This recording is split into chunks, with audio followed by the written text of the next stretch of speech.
Have you ever thought, I wish school could actually nurture what my kid is passionate about? Well, with K-12 powered schools, it absolutely can. Whether your child is obsessed with coding, dreams of being an artist, loves digging into science experiments, or even wants to start their own business, K-12 creates a learning experience built around them.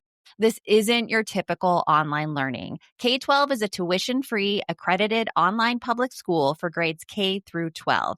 They've got certified teachers trained in online instruction and over 25 years of experience helping kids grow in the direction they want to go.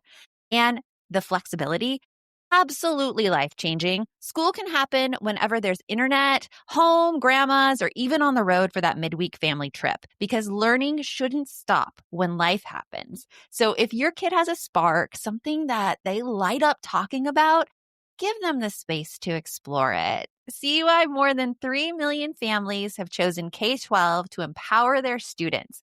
Go to k12.com/NGM today to learn more. That's the letter K, the number 12.com/NGM. K12.com/NGM. Welcome to the No Guilt Mom podcast. I'm your host, Joanne Crone, joined here by the brilliant Brie Tucker. Why, hello, Betty. How are you? Today, we get to tackle an issue that I know is such a struggle for so many families, and it comes to the dinner table and what kids will eat and what they won't eat. And I have to say, this just happened in my house last night, and I have a 12-year-old and a 16-year-old who I thought I did a really good job with introducing foods and eating. And I know, Brie, you have same struggles in your house as well. Oh my gosh, yes. And I'll admit, I was never a huge person. There's a lot of foods I won't eat. I'll tell you, it has mainly to do with the spice factor to it. All right. So, yeah, my kids may have had not as worldly of a meal introduction when they were younger. And I made sure I tried really hard to always have fruits, vegetables, crunchy, all the different things. And yet I have one kid, my 18-year-old would eat anything, loves salads. I don't know where that came from. I am not a salad eater. But my daughter, who's younger, yeah, she knows that she is really picky. And I've been trying so hard to at least teach her to pick around things. Mm-hmm. But it has yet to be successful. Well, if you have picky eaters at home, this episode is for you. We're really digging into how to encourage kids to widen their palates. And our guest today is Sarah Schlichter. She's a registered dietitian and the creator behind bucketlistummy.com. Sarah helps busy families make mealtime healthier, quicker, and way less stressful. She specializes in helping parents navigate the challenges of feeding kids, from what to serve to how to make it happen. And she's full of actionable tips for simple meals and smart snacking that actually work in real life. And so we're so excited to talk to Sarah. Let's get on with the show. Welcome to the podcast, Sarah.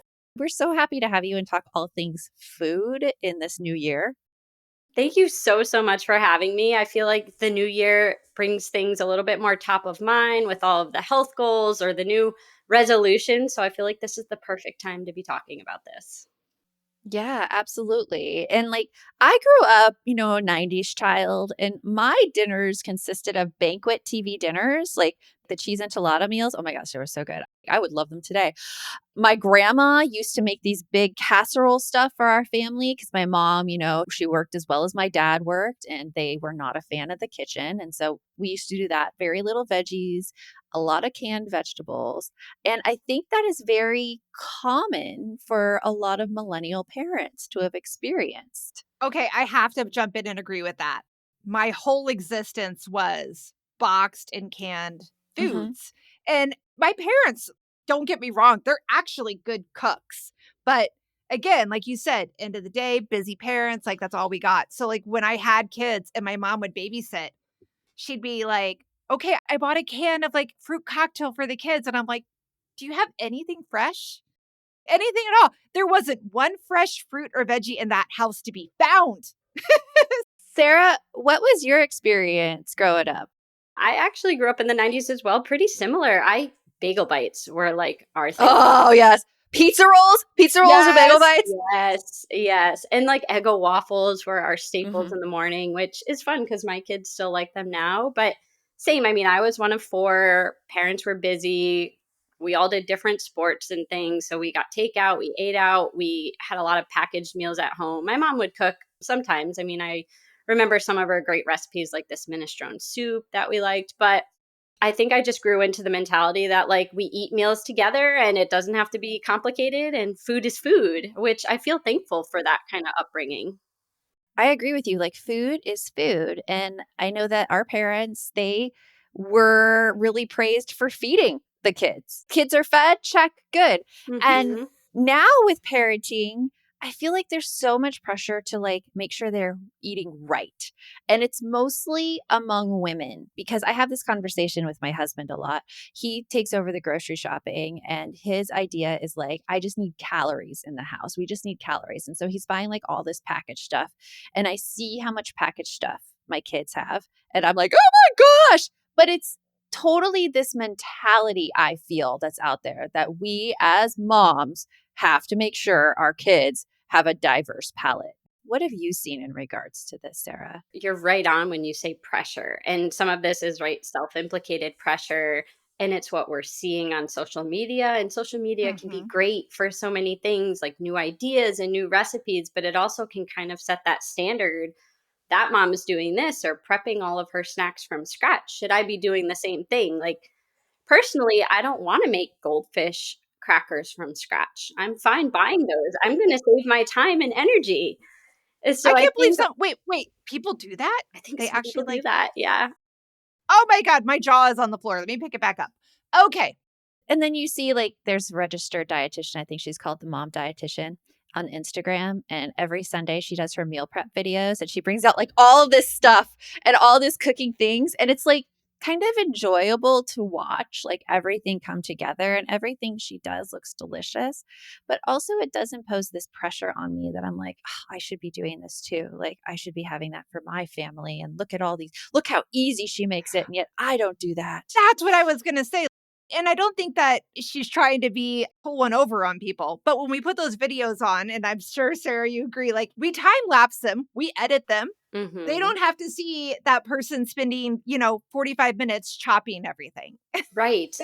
And that's where you lose me. Yeah. Right. A mom and dietitian myself, I'm always like, well, where are her kids in this? Maybe she did it on a Monday while they're at school, but it's posting on a Mhm. Sunday. So there's a lot we don't know. But also, some Yeah. people really do enjoy that process. And it is kind of like you're saying, it's nice to watch. I don't feel the pressure. But for them, maybe it helps get their weeks in order and it helps save on groceries. They know what they're going to make. Maybe they work out of the house and they have to have some sort of prep. So I'm all Yeah. about finding what works for you and your family and finding that in the least stressful way possible. Because if you don't want to spend 3 or 4 hours meal prepping, there's still ways to get those healthy meals on the table in realistic ways. So I try to be real with the audience and always sharing, we're going to meal prep just 2 meals. That's all we're going to do this week. Maybe one snack. We're not going to worry about every night, but we'll kind of have a plan for how those other meals will come together. I love that.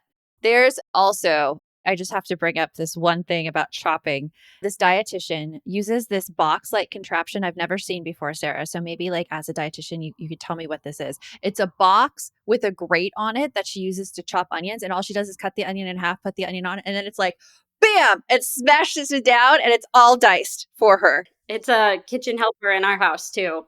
Oh, wait, tell me the name again. Yeah, I think it's just a vegetable chopper. If you put that in Amazon and you get all of the onions the same size and you don't have to Yes. take your knife right, it's great. I mean, I do that a lot Oh when my we're doing gosh. chilies and sometimes when my kids are being loud and I just need to get things done quick, bring that thing out. Yeah, it's amazing. So let's get into the really simple steps. Like, what is one shift that moms can make to encourage their kids to start trying some newer foods? Bree brought up the beige diet. Let's be honest about the beige diet. For someone who doesn't know, who hasn't been introduced to that, what is the beige diet? Yeah.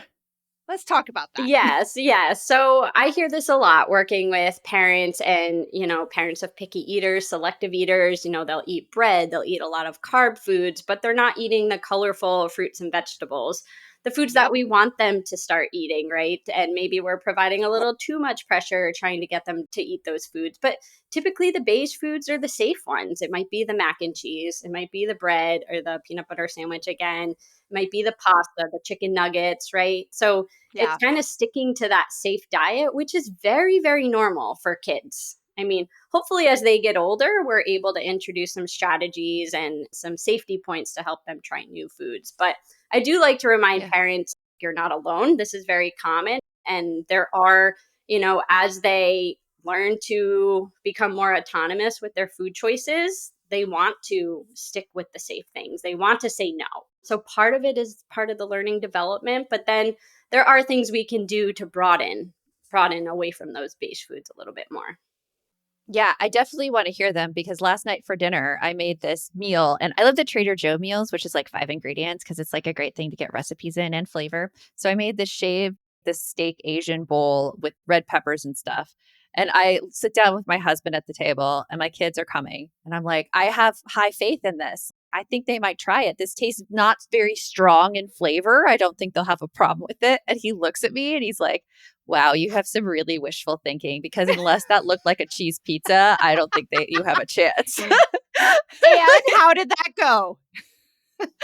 My daughter took little pieces of it and like made a face every time she ate it. She's 16. And my 12-year-old immediately put the beef in his mouth and he's like, I can't eat this. I can't chew it because he has braces. So it didn't get eaten, Sarah. It didn't get eaten by them. Had they been served something like that before, like Mm-hmm. a steak Yeah. meal or something Mm-hmm. before? Yeah. So it Yep. wasn't the first Yep. time being exposed to it. Multiple exposure. So I try to do things with multiple exposures with them. And maybe I'm just not at the right number because it hasn't caught on yet. What is that right number? We know from research, it can take upwards of 20 times. I've even seen upwards of 50 times. I mean, and Oh, it's not yeah. like as a parent, it's your job to keep track.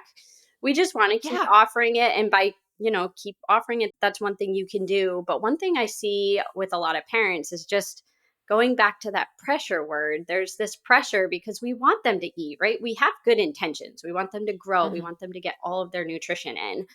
But when kids feel pressure, their natural inclination is to like step back and close up.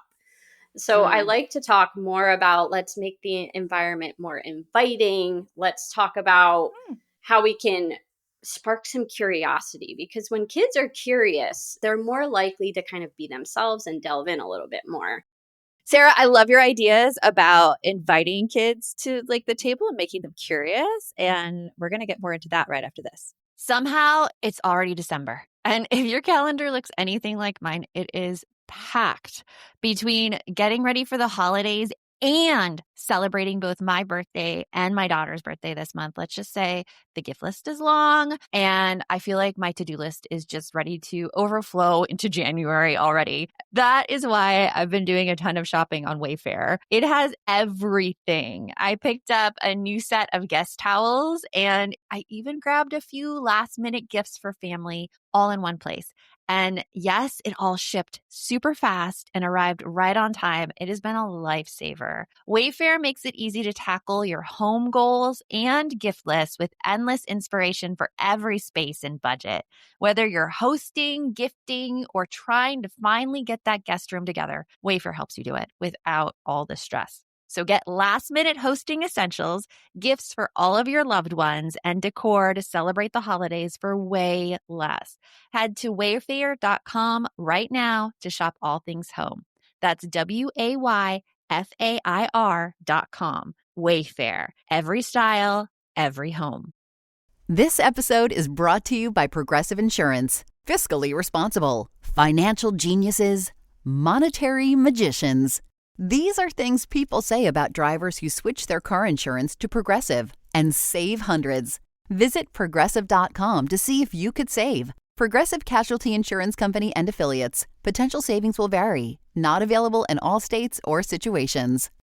DSW, Designer Shoe Warehouse, is the one-stop shop for all your footwear needs. With sneakers, boots, and everything in between for every style, mood, and occasion, you'll definitely find shoes that get you at prices that get your budget. DSW has what you need, but more importantly, they have what you didn't even know you wanted. You never know what you'll find at DSW. Find the shoes that get you at prices that get your budget at DSW stores or DSW.com. So, Sarah, before the break, you were talking about making kids more curious about eating. So, what is stuff that parents can do to help with that? A lot of it stems from talking about food in a different way. So it might be something like, rather than eat all that broccoli and then you can have your garlic bread or dessert, XYZ, fill in the blank. Rather than if this, then that, it might be sitting down together and saying, sparking curiosity. So something that works well with younger kids is like, broccolis look like trees. Are yours hard or are they soft? What do you think would Hmm. grow on these tree branches? So embracing some imagination there. And kids like to Mm. Okay. play along with that. They're curious.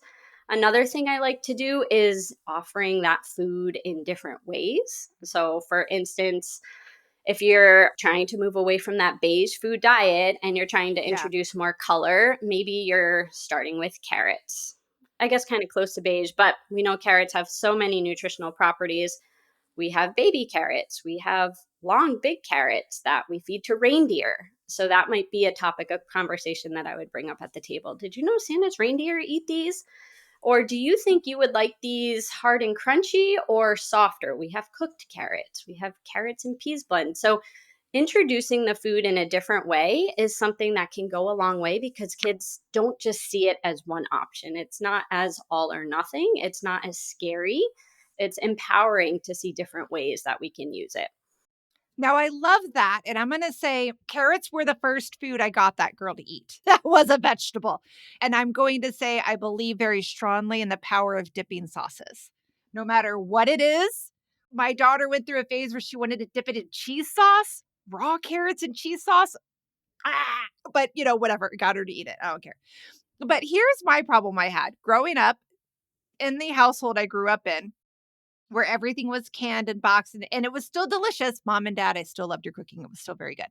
But that did leave me not understanding what I was supposed to do with raw vegetables. Like if Mhm. I didn't get a can of vegetables that already had the sliced, soft, mushy carrots, I didn't know what to do with it. Like, so how do you help parents with that are almost afraid to introduce foods because they're like, I don't even know how to prepare it in a way where anybody else is going to eat it? So, part of this is just exploring things together. So, we know that kids learn a lot by just watching us. Even if they're not eating a salad, they're watching us put it together. So, part of it might be as you go through this exploration process, they go through it with you. It might Mhm. say, like, when I grew up, I used to eat a lot of these cooked carrots in a can. But here at the grocery store, I saw these baby carrots. Would you be interested in trying them with me? I'm wondering how different they'll taste from how I grew up. Or I saw this great recipe on TikTok, fill in the blank. For the older teen Yeah. crowd, TikTok, Instagram, social media is probably going to be a great connection point. Oh, my daughter started eating Korean food from there, and I'm like, "What?" Hmm. My It's son likes amazing. watching all the cooking videos on YouTube, and he's like, I'm going to make that. I think that YouTube is a great, great source for kids. And, it can be looked at as a positive thing instead of a negative thing. Has he made it yet? No.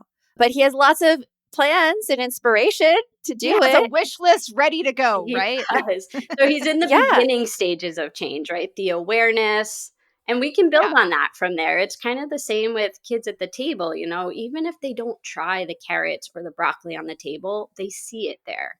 And if you put it Yeah. there 20 more times, or you're talking about it, talking about that curiosity, dipping it in a sauce, chances are at some point they are going to be curious and they're going to try it. But if they feel the pressure, and this is where, as parents, it feels natural to want them to eat. So we are Uh-huh. implying pressure, maybe if we're not even meaning to do so, but finish all your broccoli or there's no dessert. We can't leave the table until we eat these green beans. And that's kind of tainting the whole experience in their mind.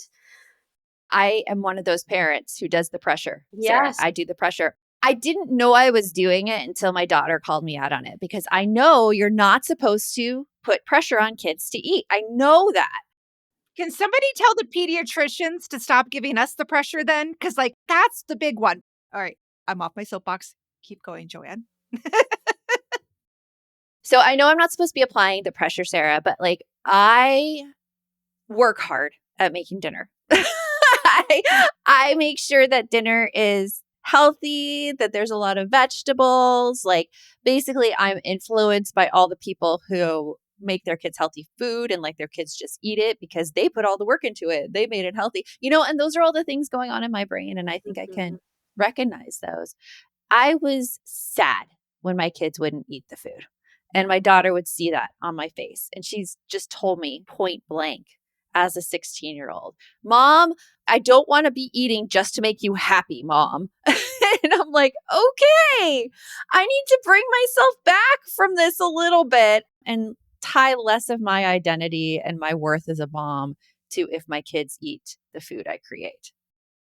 And that's, yeah, I put pressure on that way and I had no idea. Mhm. But you are so invested. You have, to your point, you've spent so much time in the kitchen. You've made that meal. Maybe you grew up eating that meal, or maybe it's a recipe you're really excited to try. So there's a big emotional attachment there.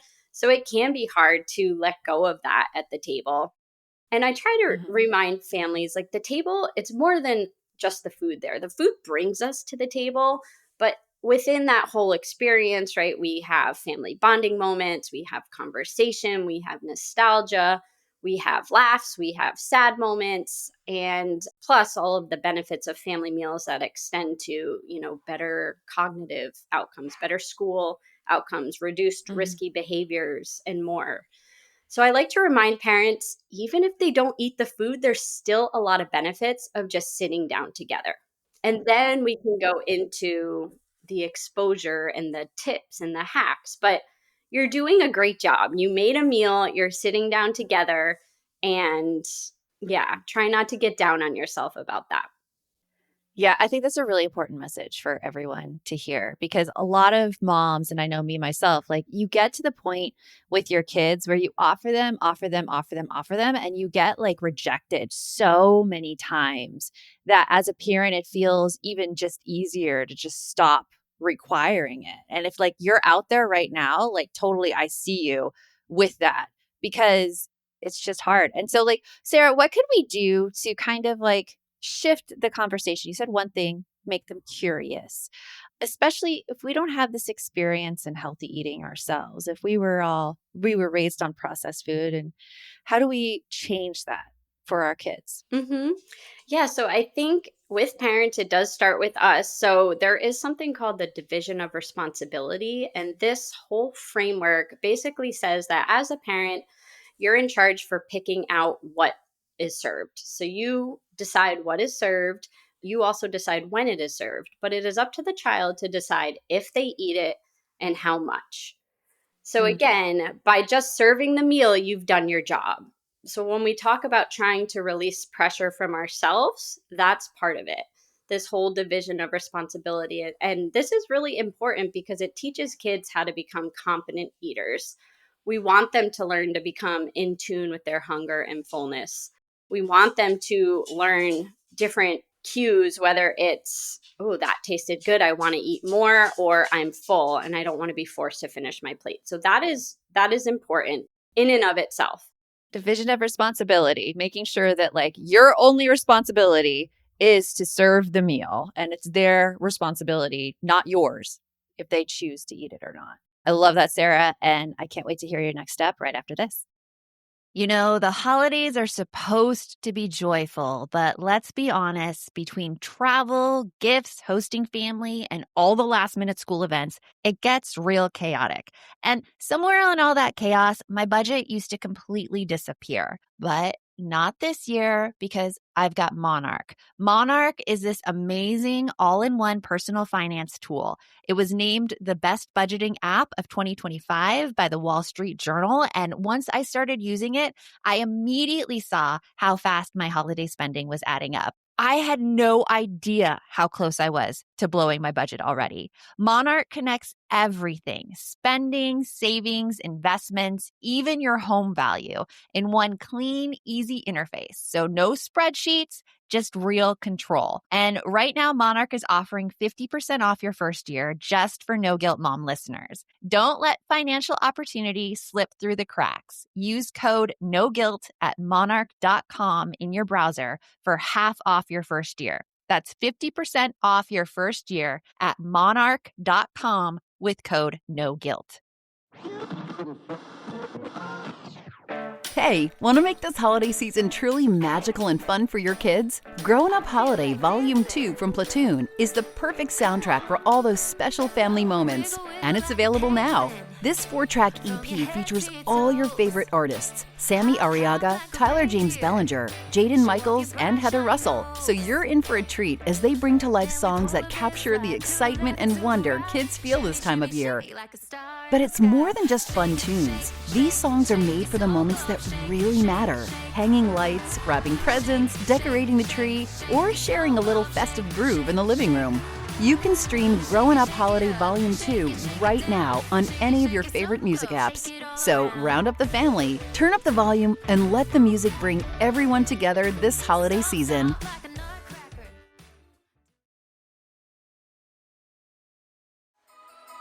When the holidays start to feel a bit repetitive, reach for a Sprite Winter Spiced Cranberry and put your twist on tradition.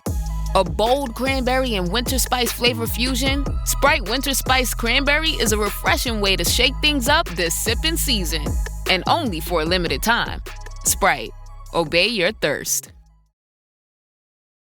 Okay, Sarah, so right before the break, we talked about division of responsibility. So where do you go from there? So from there, if you're plating your meal, let's say we're sitting down together, you put a meal out and your child doesn't want to touch any of the food on their plate. Pretty common. I hear that a lot with adults.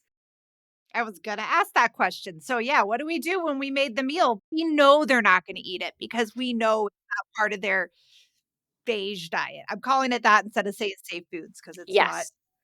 the So, same. one thing that we can do beforehand is when we're serving a meal, we always want to make sure there's a safe food. And a safe Okay. food is just a comfortable food, like something that you know they'll eat if they eat nothing else on the table. Okay. Okay.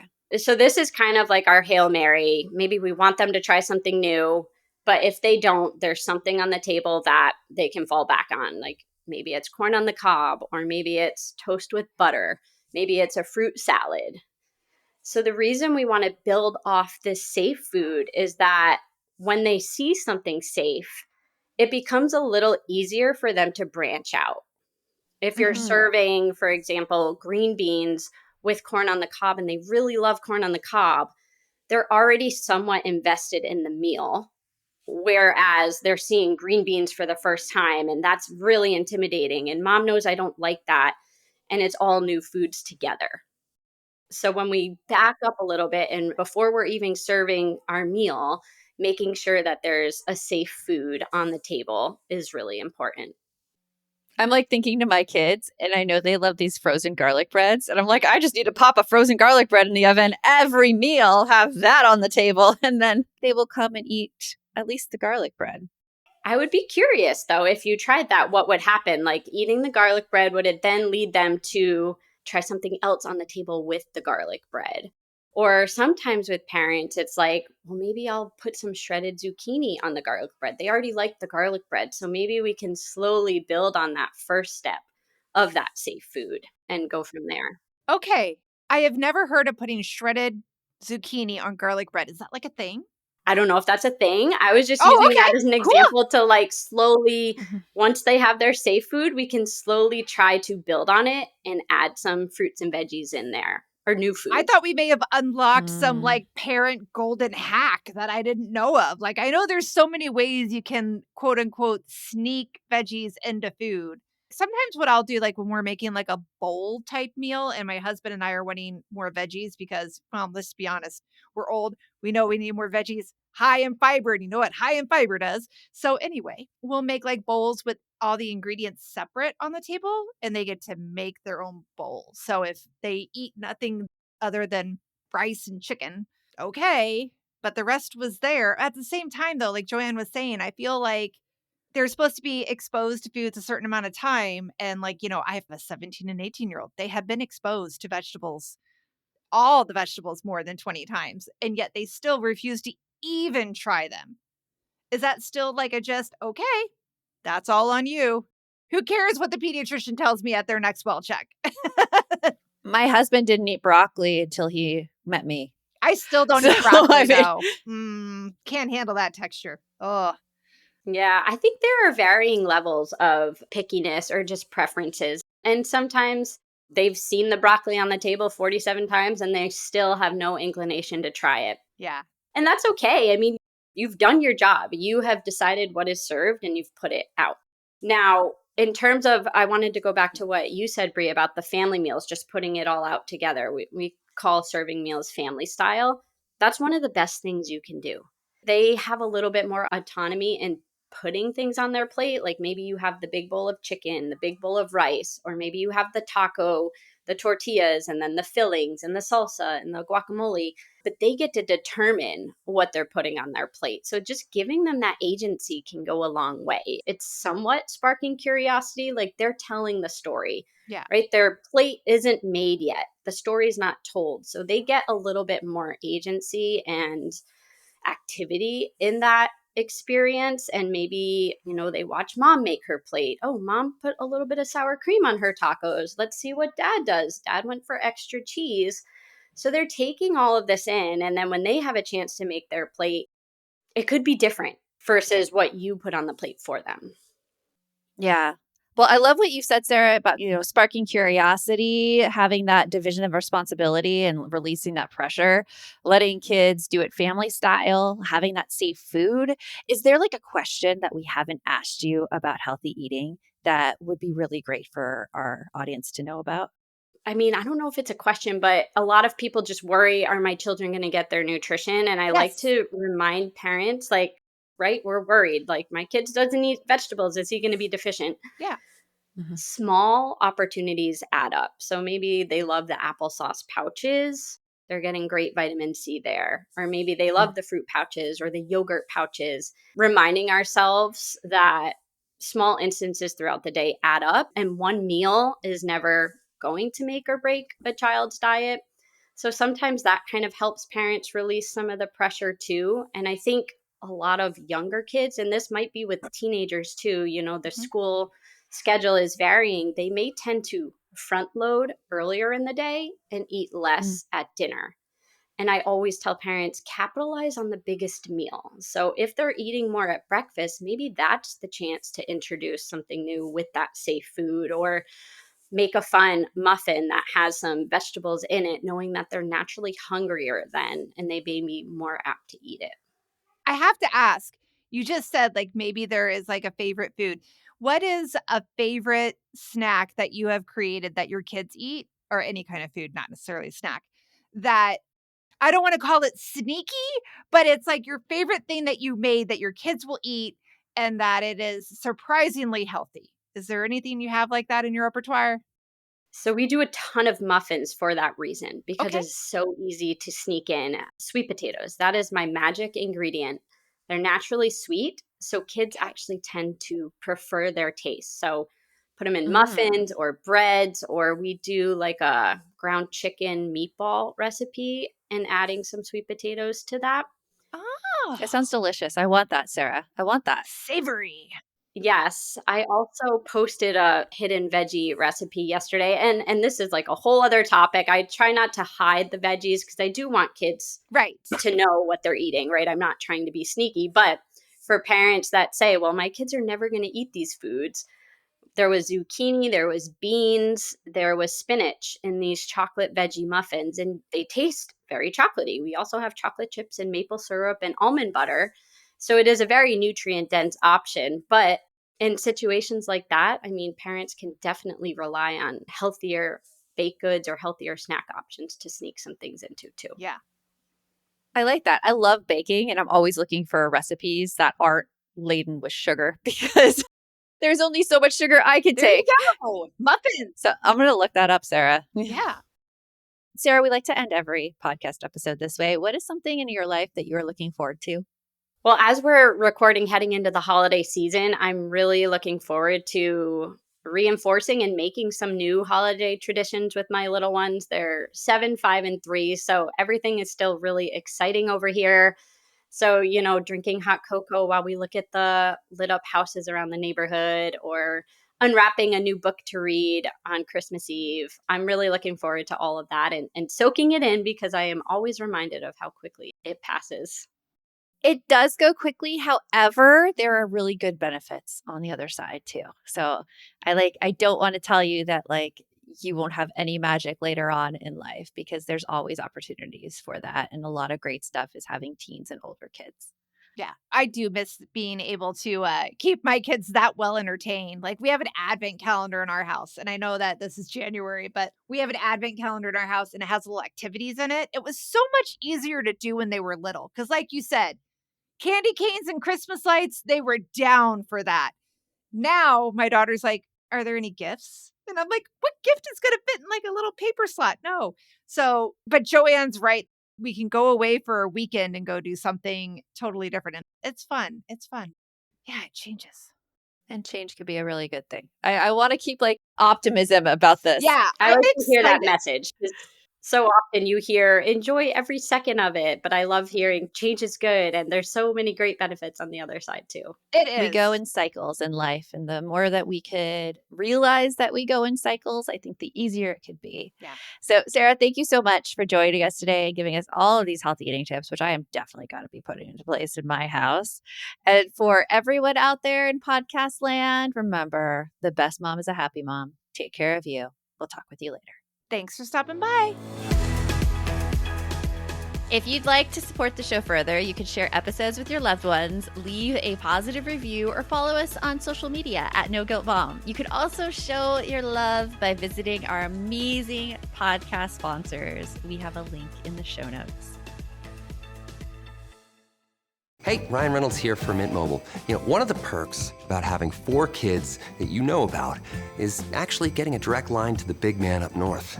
And this year, he wants you to know the best gift that you can give someone is the gift of Mint Mobile's unlimited wireless for $15 a month. Now, you don't even need to wrap it. Give it a try at mintmobile.com/switch. Upfront payment of $45 for 3-month plan equivalent to $15 per month required. New customer offer for first 3 months only. Speed slow after 35 gigabytes if network's busy. Taxes and fees extra. See mintmobile.com.